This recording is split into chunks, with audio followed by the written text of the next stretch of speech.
ከመጻሕፍት ዓለም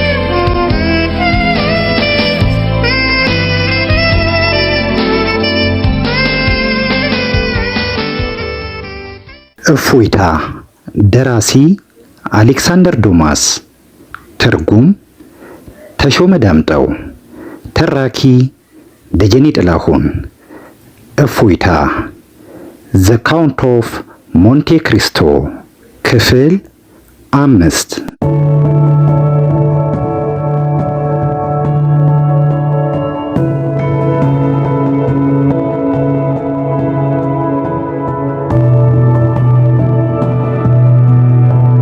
የኤድመንድ ዳንቴ የጋብቻ ውል ስነ ስርዓት ሲከናወን በነበረበት ሰዓት ማርሴል ከተማ ውስጥ ከሚገኙት የመሳፍንት ህንጻ የሚመሳሰሉ ግንቦች መካከል ባንዱ ሌላ የጋብቻ ውል ይፈረም ነበር። ይሁን እንጂ በዚህኛው ስነ ስርዓት ላይ የተገኙት እንግዶች እንደ ኤድመንድ ድምተኞች ተራ መርከበኞች ሳይሆኑ እንደ ተኮለኮሉበት ህንጻ በማርሴል የታወቁ ሰዎች ነበሩ። ከመካከላቸውም በናፖሊዮን ዘመነ መንግስት ስልጣናቸውን በፈቃዳቸው የለቀቁ የቀድሞ የህግ ሰዎች፣ የጦር መኮንኖችና ወጣት ከበርቴዎች ይገኙባቸዋል። ጊዜው በመላው ዓለም ዱካውን ትቶ ባለፈው የፈረንሳይ አብዮት ማግስት የተነሳው ናፖሊዮን ፈረንሳይን ከመግዛት አልፎ ዓለምን ያንቀጠቀጠ በተለያዩ የአውሮፓ ቋንቋዎች ናፖሊዮን ለዘላለም ይኑር እያሰኘ ያዘምር እንዳልነበር ሁሉ ንጉሳዊ አገዛዝ እንደገና የናፖሊዮን መንግስት ገልብጦ ዙፋን ላይ በመውጣቱ ናፖሊዮን ኢልባ ወደ ተባለችው የ5,000 እና 6,000 ሰዎች መኖሪያ ደሴት ሸሽቶ በስደተኛ ሽፍትነት መንግስትን ሲፈታተን የነበረበት ዘመን ነበረ። ይህ ውድቀቱ እንደማይቀርለትም እነዚህ በድግሱ የተጠሩ እንግዶች ጠንቅቀው ያውቁ ነበር። ናፖሊዮን ያሽቀነጠራቸው ንጉስ እንደገና ወደ ስልጣን በመመለሳቸው በደስታ የፈነደቁት እነዚህ እንግዶች ሕይወት በድል ስላሸበረቀላቸው ወደ ሕፃንነት የተመለሱ እስኪመስላቸው ድረስ እንደ ጸደይ እምቦሳ ይፈነጫሉ። ከአስፈሪ ቅዠት እንደባነኑ ነበር የሚሰማቸው። የድግሱ ስነ ስርዓት እንደጀመረ አንድ መስቀል ባንገቱ ያደረገ ሽማግሌ ከተቀመጠበት ብድግ ብሎ ለንጉስ ሉዊስ 18ኛ ጤንነት ጽዋቸውን እንዲያነሱ ጠየቀ። ምላሹ ፈጣን ነበረ። ብርጭቆዎች ወዲያውኑ ከጠረጴዛ ተነስተው መጋጨት ጀመሩ። ሴት ወይዛዝርቱን በበኩላቸው ጠረጴዛው ላይ አበባዎች ይበትኑ ጀመረ። አለች የሴት እጮኛ እናት አይኖቿን ከንፈሮቿንና መላ አቋሟን ለተመለከተው የ50 ዓመት ሴት መሆኗን ማመን ያስቸግራል። በዚያ የሽብር ዘመን ሲያሰቃዩን የነበሩ የናፖሊዮን አምባገነኖች አሁን እዚህ ቢኖሩ ኖሮ ለንጉስ ሉዊስ መታመን ምን ያህል የተከበረ እንደሆነ የኛ እምነት በመውደቅ ላይ ባለ ንጉሳዊ አገዛዝ የነሱ ግን እንደ ጠዋት ፀሐይ እየደመቀ በሚሄድ ስርዓት ስለነበር እነሱ ራሳቸውን ሲያደላድሉ እኛ ግን የያዝነውን ስንነጠቅ ብንኖርም አሜን ብለን ላለማጎብደድ መጽናታችን በመጨረሻው ራሳችንን አሳልፈን የሰጠነው ለውዳጁ ሉዊስ ሲሆን የነሱ አምባገነን ግን እርኩሱ ናፖሊዮን መሆኑን በተረዱ ነበር። ልክ አይደለም ወይ ቪልፎርት? የልጇን እጮኛ ነበር የምታናግረው። ይቅርታ አድርጊልኝ እትዬ፣ ጨዋታሽን ከልብ አልተከታተልኩም አለ ቪልፎርት። እባክሽ ወጣቶቹን ወደ ጎን ታያቸው አለ ባለቤቷ። የሰርጋቸውን ጊዜ በጉጉት የሚጠብቁ ወጣቶች ከፖለቲካ አስቀድመው የሚነጋገሩበት ጉዳይ ይኖራቸዋል። ይቅርታ አድርጊልኝ ማማ አለች ለግላጓ ሴት ሙሽራ አይኖቿን እያቅለሰለሰች እናቷን ካየች በኋላ። የቪልፎርትን ትኩረት ለግሌ አድርጌው ቆየው። ይቅርታ አድርጌልሻለሁ ሬኒ አለች እናት ፈገግ ብላ። ቪልፎርት ለማለት የፈለኩት የኛ ታማኝነትና ጽናት በአምባገነኖች ዘንድ አይታየም ነው። ትክክል ነሽ ማማ፣ ግን እምነትና ጽናት ያልሻቸው ነገሮች የሚተካ አንድ ጠንካራ ነገር አላቸው፣ ግትርነት። ለነሱ ናፖሊዮን ማለት ሕግ አውጪና ፈላጭ ቆራጭ ብቻ ሳይሆን አለኝታና የእኩልነት ምልክት ነው። ሮብስፔር የላኛውን ወደ ታች ዝቅ በማድረግ ህዝቡን በማስተካከል ሲያምን፣ ናፖሊዮን ግን የታችኛውን ወደ ላይ ከፍ በማድረግ የማስተካከል መርህ ያራምዳል። እኔስ ንግግር አክራሪ የአብዮት ቃና ያዘለ ይመስለኛል ቪልፎርት አለች የሴት እጮኛ እናት። ብቻ ይቅርታ አድርጌልሃለሁ። ወትሮም የአብዮተኛ ልጅ ትንሽም ቢሆን ከአባቱ የሚወስደው ባህሪ አያጣም። ቪልፎርት በቅሬታ ፊቱን አጨማደደ። እማማ፣ አባቴ አብዮተኛ መሆኑ አይካድም። እኔ ግን ራሴን ካመለካከቱ ብቻ ሳይሆን ከስሙ እንኳን ያገለልኩ ሰው ነኝ። አባቴ የአምባገነኑ ናፖሊዮን ጀሌ ነበር፣ አሁንም ሳይሆን አይቀርም። እኔ ግን የንጉሱ ሎሌ መሆኔ የታወቀ ነው። የአባቴ ስም ኖርቴር፣ የኔ ቪልፎርት። ምን አገናኘን? በጣም ግሩም ቪልፎርት አለ ቪልፎርት ወንዳማት። ጥሩ ብለሃል። ሚስቴ ያለፈው እንድትረሳ ከመምከር ተቆጥቤ አላውቅም፣ ግን የሚሰማኝ አላገኘሁም። ምናልባት አማትህን ለማሳመን አንተ ሳትሻል አትቀርም። ይሁን አለች ሴት አማት። ያለፈውን እንርሳው። ለወደፊቱ ግን ቪልፎርት በቀላሉ የምትበገር እንዳትሆን አደራ እልሃለሁ። አንድ ሴረኛ እጅ ላይ ቢወድቅ አንጀትህ እንዳይራራ። አንተም ለሴረኞች ቅርብ ከሆነ ቤተሰብ የወጣህ ነህና በአይነ ቁራኛ ልትጠበቅ እንደምትችል አትዘንጋ። አይትዬ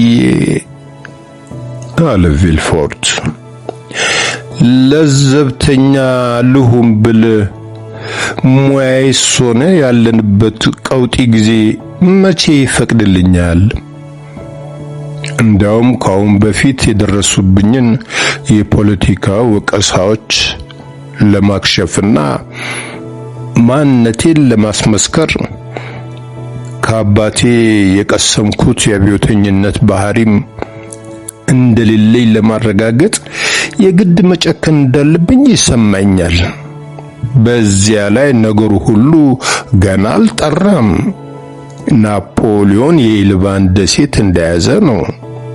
የሱ መኖር ደግሞ የጀሌዎቹን ተስፋ እንዲያንሰራራ አድርጎታል። ልክ ነው። ግን ንጉሱ መግዛት አለበት ወይም የለበትም ነው ጥያቄው። መግዛት ካለበት አስተዳደሩ ጠንካራ፣ አገልጋዮቹም የማይበገሩ መሆን ይኖርባቸዋል። ይሄው ነው የሚሸረበውን የተንኮል ገመድ የመበጠሻው ብቸኛ መቀስ። ንግግራቸው እንዲቀጥሉ ሳለ አንድ የቤት አሽከር ገብቶ በቪልፎርት ጆሮ አንድ ነገር ሹክ አለ። እኔ እኮ በራሴ አለማዘዜ ነው የሚያበሽቀኝ አለ ቪልፎርት ለጮኛው። እዚህ እንኳን አላርፍ ብዬ በሰርጌ ዋዜማ ላይ በሚከበር ስነ ስርዓት መተው ይረብሹኛል። ምንድነው ጉዳዩ ስትል ጠየቀች እጮኛው በጉጉት። አንድ በጣም አሳሳቢ ጉዳይ ተነገረኝ። የአምባገነኑ ጀሌዎች አንድ ተንኮል ሲሸርቡ ሳይደረስባቸው አልቀረም። ኧረ ሴት አማቱ ነበረች። ይህ አሁን የደረሰኝ የጥቆማ ወረቀት ብሎ ቪልፎርት ድምፁን እንዲሰሙት ከፍ አድርጎ ያነብ ጀመረ። ፋራውን በሚል ስያሜ የተመዘገበችው የንግድ መርከብ ተጠባባቂ አዛዥ የሆነው ኤድመንድ ዳንት ለአምባገነኑ ናፖሊዮን ቡድን የሚሰጥ ደብዳቤ ወደ ኢልባ ደሴት ካደረሰ በኋላ እንደገና ከናፖሊዮን ከራሱ የተጻፈ ደብዳቤ ፓሪስ ለሚገኙት ለአምባገነኑ ጀሌዎች ቡድን ለማድረስ በመዘጋጀት ላይ የሚገኝ መሆኑን አቃቢ ሕጉ እንዲያውቁት የዘውዱና የሃይማኖቱ እውነተኛ አገልጋይ የሆነ ግለሰብ ያሳስቦታል። የወንጀሉን ትክክለኛ ማስረጃ ለማግኘት ከተፈለገ ደብዳቤው በተጠቃሹ እጅ ወይም በአባቱ ቤት ወይም በፈራውን ውስጥ በግል መኝታ ቤቱ ሊገኝ ስለሚችል ወንጀለኛውን በቁጥጥር ስር በመዋል የዚህ መልእክተ ሐቅ መገንዘብ ይቻላል። ግን አለ ሴት ሙሽራ፣ በመልእክቱ ላይ የላኪው ስም አልተጠቀሰም። አድራሻውም ለዋና አቃቤ ሕግ እንጂ ላንተ አይደለም። አዎ፣ ግን ለጊዜው ዋናው አቃቤ ሕግ የለም። ሁሉንም መልእክቶች ከፍቶ ሊመለከት እንደሚችል ጸሐፊውን ወክሎ ነበር የሄደው። ጸሐፊው ይህን ደብዳቤ ከፍቶ ወደ እኔ ቢሮ ሲልክ ሊያገኘኝ ባለመቻሉ ወንጀለኛውን እንዲታሰር ትዕዛዝ ሰጠ። አሁን ወንጀለኛው የታለ ስትል ጠየቀች እጮኛው ሬኒ። እኔ ቢሮ። እንግዲያውስ ሂድ ልጄ። አላማቱ ስነ ስርዓቱ እንደው አብቅቷል።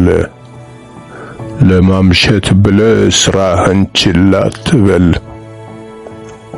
ንጉሱን ለማገልገል አስፈላጊ በሚሆንበት ቦታ ሁሉ መገኘት ይኖርብሃል።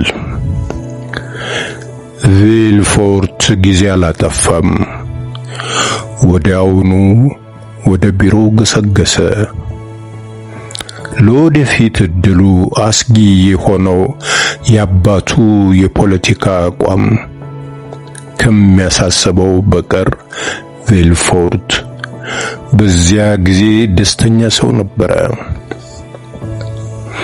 እድሜው ገና 27 ዓመት ቢሆንም ቪልፎርት ሀብታምና በሕግ አካባቢ ደና ስልጣን የተቆናጠጠ ሰው ነው።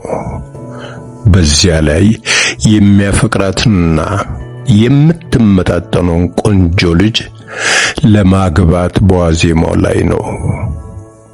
በቁንጅናዋ ላይ ደግሞ ወይዘሪት ሬኒ በፍርድ ቤት አካባቢ ከፍተኛ ተደማጭነት ካለው ቤተሰብ የምትወለድ ልጃገረድ ነች።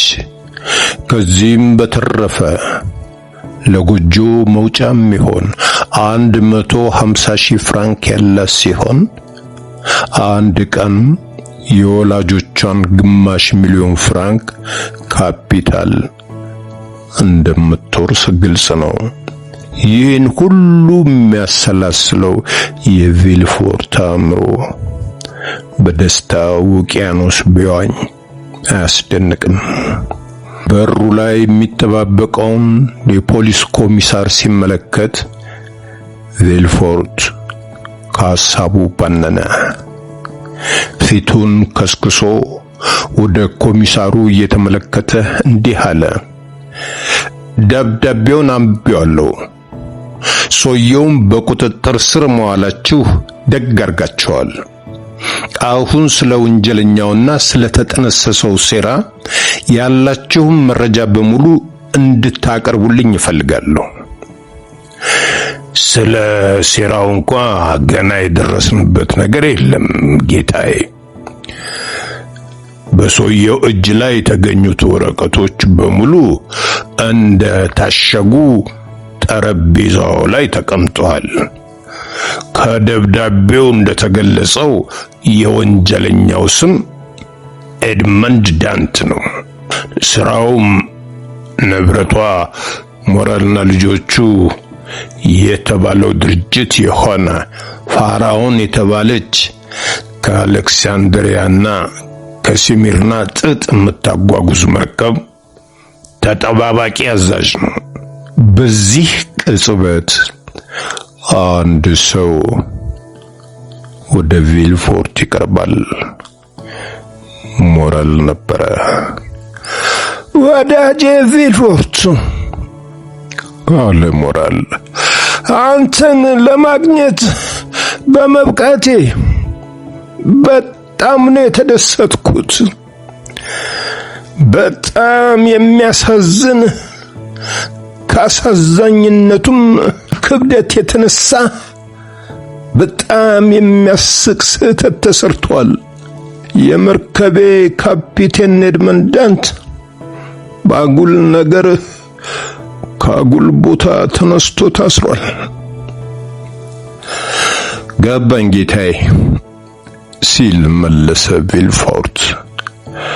ለዚህ ጉዳይ ነው እኔም ከአጉል ቦታ ተነስቼ ስሮጥ የመጣሁት። በጣም ያሳዝናል አለ ሞራል። የወጣት ጓደኛው መጥፎ ድል ልቡን ነክቶት በቅሬታ ራሱን እየነቀነቀ፣ ምናልባት አታውቀው ይሆናል እንጂ ኤድመንድ ዳንት ማለት ማርሴል ካፈራቻቸው ምርጥ ቡቃያዎች ትልቁ ጨዋና ታማኝ ሰው ነው ብልህ ያጋነንኩ እንዳይመስል። የሚወጣ ልጅ ነው፣ ልጨኛ።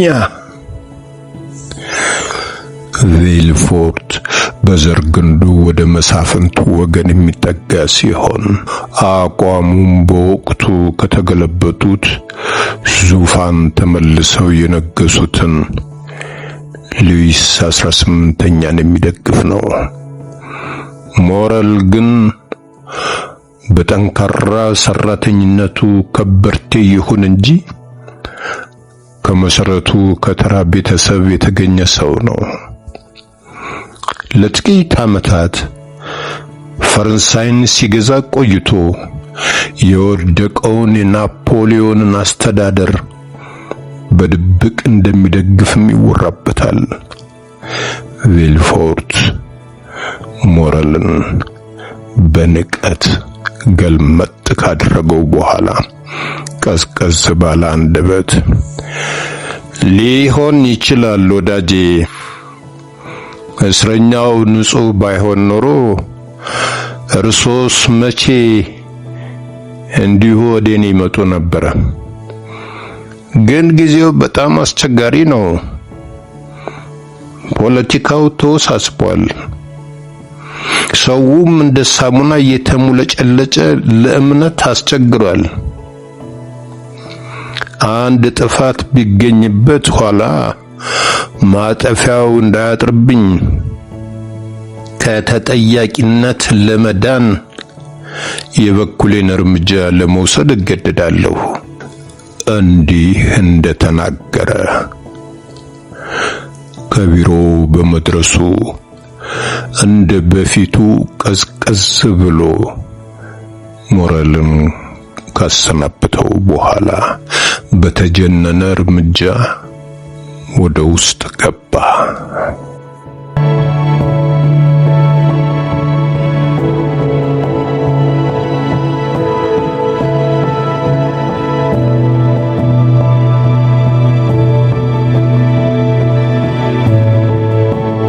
በትረካው ከተደሰቱ ሰብስክራይብ፣ ላይክ እና ሼር ያድርጉ። እናመሰግናለን።